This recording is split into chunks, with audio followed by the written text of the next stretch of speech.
2, 1,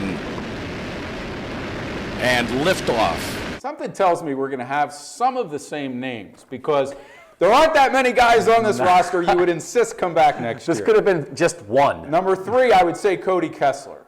Do I think he's a starting quarterback for 10 years in this league? No. But I do think he could be a valuable backup and a young guy that you have under contract for a number of years.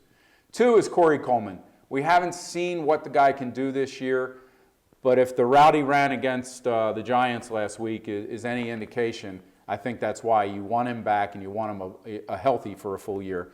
And number 1 is Terrell Pryor. Listen, I know some people think he goes off on tangents, he's barking at people on the sideline.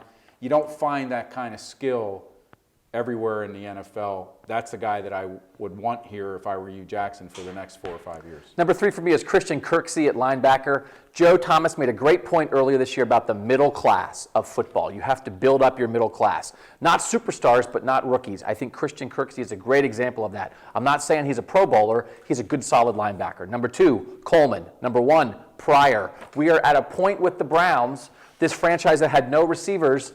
The 2 guys, the most valuable guys for the future, are 2 receivers.